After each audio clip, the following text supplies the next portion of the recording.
Olá pessoal, tudo bem? Aqui professor Maurício.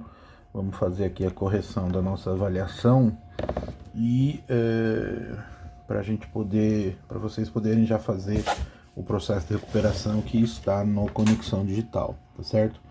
Esse barulho que vocês estão ouvindo no fundo é a nossa querida e amada vizinha que resolveu passar o aspirador de pó agora. Mas tá beleza, acho que dá para escutar, né? Certinho. Então vamos lá, vamos corrigir a avaliação, né? Para quem não lembra, a avaliação é essa daqui, certo? Tem 2 questões dissertativas e 4 questões objetivas, né? Bom, nesse sentido, antes de começar a correção, gostaria de fazer aqui algumas dicas de suposições, né? A primeira dica de suposição é dessa daqui, né? A gente conta o pecado, mas não conta o pecador. E depois, se quiserem, tem que procurar lá, né? Mas tudo bem. O que acontece? Olha só que barato que acontece aqui, né? A pessoa conseguiu zerar, olha aqui, ó, zerar as questões dissertativas, mas acertou todas as questões objetivas, né? O que leva a gente a concluir isso? Quer dizer, a pessoa não conseguiu dizer nada aqui nas questões dissertativas que valesse a pena uma nota, mas acertou todas as questões objetivas. Isso não é estranho? Bom, numa correção básica, né, de avaliação, de qualquer avaliação, inclusive do Enem e etc., essas avaliações que tem correção da teoria ao item, né, o que acontece? Né?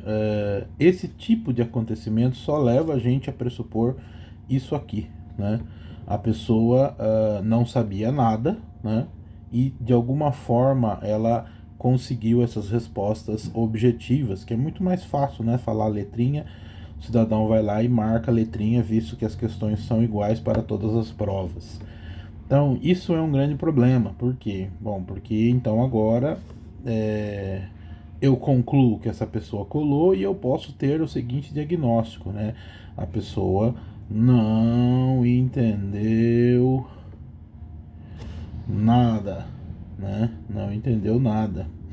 Ou pode ser que a pessoa simplesmente errou mesmo as dissertativas e acertou os objetivos.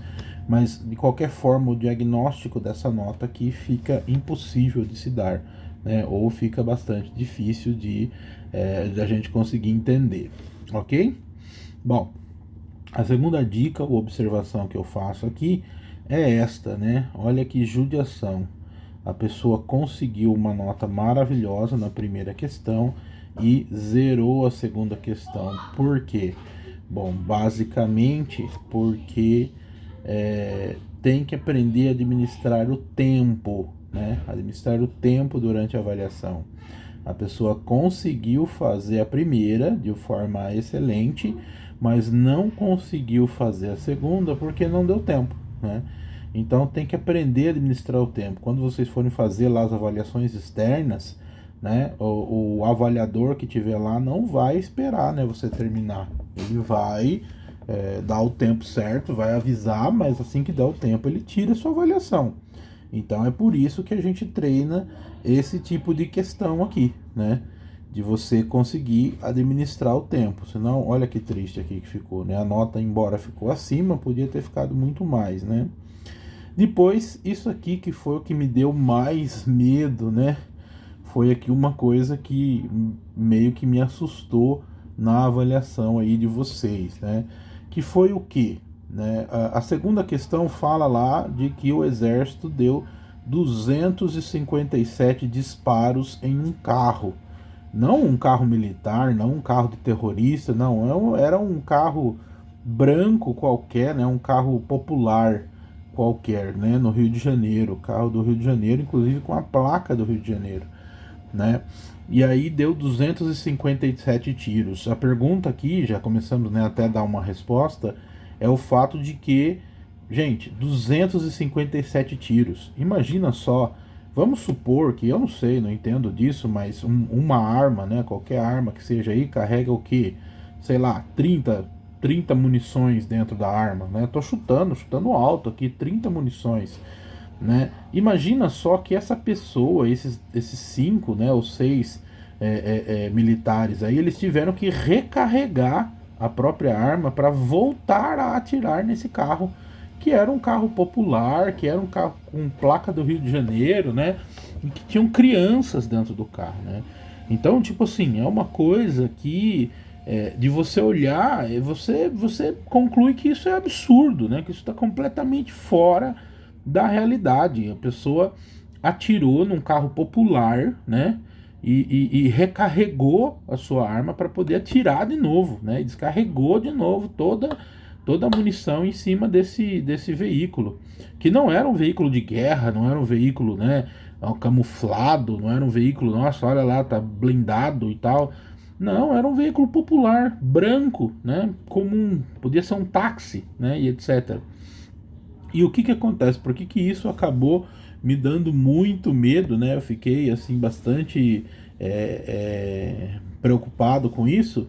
É que pouquíssimos alunos, né, encontraram esse absurdo, né? Esse absurdo. E alguns tiveram respostas, né, como essas aqui, né, que mostra assim, tipo, atiraram nos caras, né? Deram 257 tiros. Mas eles eram inocentes, eles não podiam, né? Receber esses disparos, né? A questão é justamente essa, né? Em que mundo não seria absurdo dar 257 disparos contra alguém que está desarmado, né? Que não revidou, que não tem armas, etc. Então, quer dizer, em nenhum mundo, né, nem nas guerras isso acontece, né? Existe ali um pacto ético na guerra que não se pode, né, agir de forma absurda, né? E o questionamento da reportagem era tipo, a justiça vai investigar se isso houve abuso, se isso foi errado. Isso é óbvio que foi errado, né? Ninguém dispara tantas vezes contra um carro popular de formas achando que está fazendo o que está certo, né? Ou a pessoa está fora de si, né? Ou sei lá o que aconteceu, a pessoa tá errada mesmo, né? Isso é absurdo. Ainda que fosse, né, um carro um carro que visivelmente, né, oferecesse algum dano, né, algum prejuízo à sociedade, né, ainda que fosse um carro né, visivelmente de bandido, de etc. No mínimo é desperdiçar dinheiro público, né, disparando 257 vezes, né, porque meu, sei lá, 200 disparos, né? Acho que ia picar o carro no meio, né? Mas tudo bem. E aí o meu medo é que realmente as pessoas, muitas questões, muitas respostas, né? Tanto por isso que muita gente ficou abaixo da média, não percebeu que isso aqui é um absurdo, tá certo? Então, isso aqui ficou meio estranho para mim. E eu gostaria que vocês pensassem nisso também, tá bom? Bom, vamos lá para a correção então agora. Vamos passar aqui para a questão 1, né? Que é a primeira questão dissertativa, que ela nos remete a essa dúvida aqui, né? Ó. Então fala aqui dos coachings, né? Os coachings. E aí pergunta, nesse sentido, encontrar, né, o que é típico, olha só, esse foi o grande, o que diminuiu muito, né, a nota das pessoas, que está escrito aqui, ó, nesse sentido, com base na ideia de encontrar aquilo que é típico ao ser humano, para assim chegar à felicidade, descreva a crítica que o filósofo faria aos coachings motivacionais. Então, como a questão diz, né, o próprio Aristóteles, né, tendo uma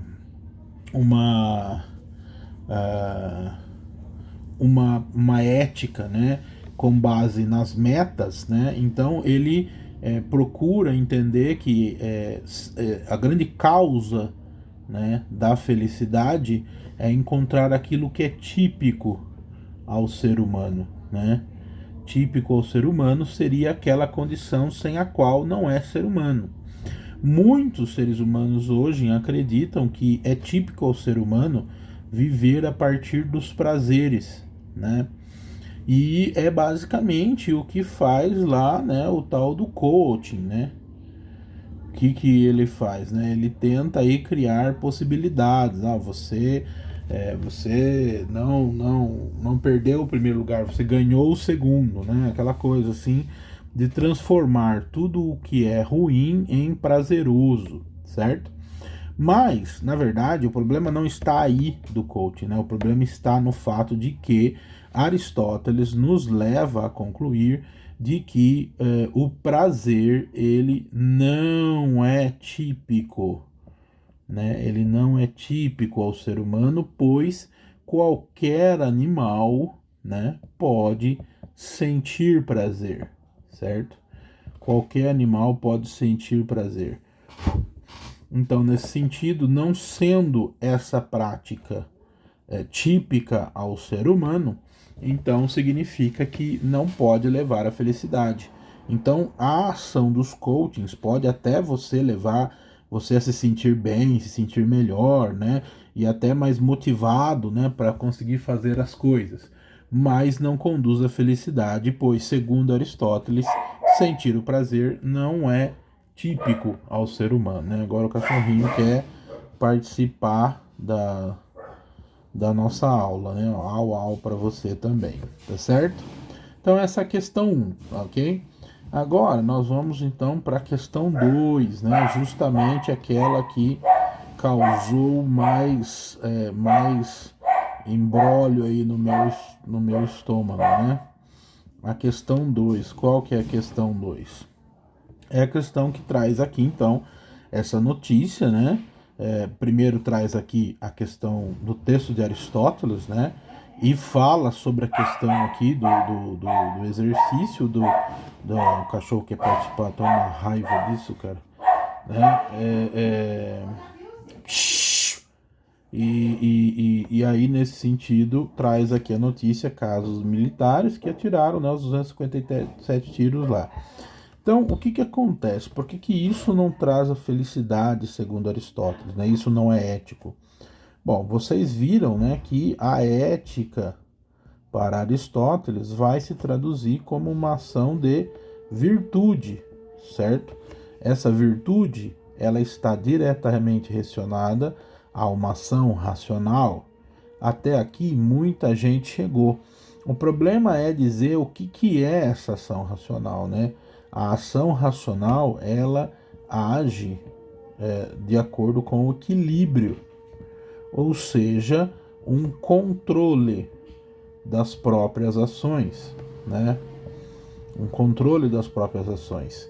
E repare que indubitavelmente, né, quando você tem 257 disparos dados num carro, né, como eu já disse, popular, sem nenhum tipo de aparência de prejuízo, né, de violência, de descumprimento da lei, etc., 257 disparos com certeza representa um exagero, né? E para Aristóteles, todo exagero é um vício, ou seja, é a perda do controle das ações, né?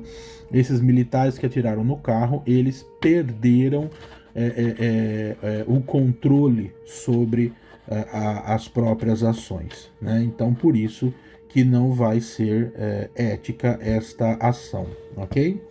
Partindo aqui para a primeira objetiva, né?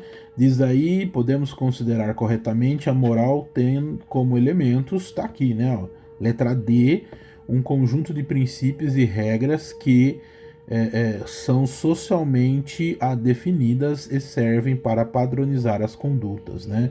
Então a primeira fica sendo a letra D. Depois, segundo o conceito de Aristóteles, né? Generosidade, avareza e extravagância. Novamente a questão do equilíbrio, né? Então eu tenho aqui a generosidade,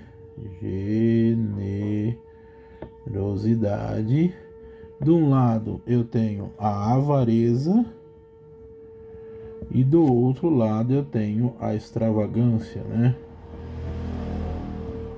A extravagância que ele usa, né? Deixa eu ver. Isso, extravagância, né? E aí então, o que acontece, né? A relação é essa.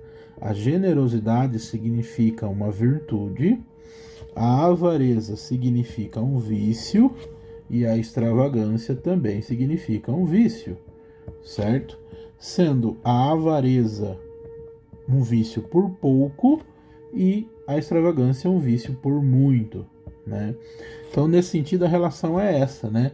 Extravagância e avareza são vícios e generosidade é uma virtude. Então, nesse sentido, a resposta só pode ser a letra C. A avareza em guardar dinheiro e a extravagância em gastar representam vícios, mas a generosidade é uma virtude, ok?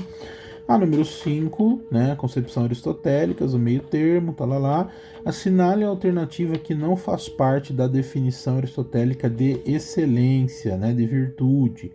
Então tá aqui, ó. A excelência moral se realiza do modo inconsciente, por depender exclusivamente das paixões e apetites humanos. Justamente o contrário, né? Para Aristóteles, não depende das paixões, não depende dos apetites humanos. A excelência moral, a virtude é algo que é consciente, né? É manter o controle, né? Então essa é a questão, né? Excelência moral significa virtude.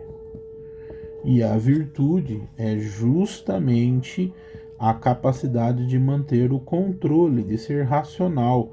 Então não pode ser inconsciente, ela tem que ser consciente, né?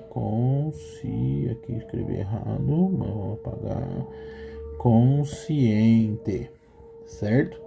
Aliás, tem que prestar atenção nisso aqui, ó, porque muita gente errou, escreveu só o S ou só o C, tá bom? Então tá errado, mas presta atenção. Então, a letra D, essa daqui causou muito, né, debate aí, muita gente errou, mas de acordo com o texto, então, conhecimentos, assinala a alternativa correta. A alternativa correta é a letra D. A felicidade é, para Aristóteles, sempre desejável em si mesma e nunca no interesse de outra coisa. Então, o que acontece? Por que essa alternativa está certa? A felicidade, para Aristóteles, ela acontece por si mesma.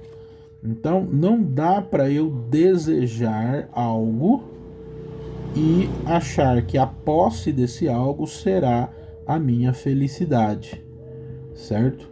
Então, isso faz com que a letra D da número 6 seja a correta, ok? Então é isso, encerro aqui a nossa correção, espero que ajude vocês. Lembrando que o vídeo você pode pausar, você pode, né, voltar, ler de novo, ouvir de novo, ver, para você poder ter aí uma certeza maior das suas respostas, tá bom? Então, um grande abraço para vocês, né? E a gente se vê numa próxima. Tchau, tchau.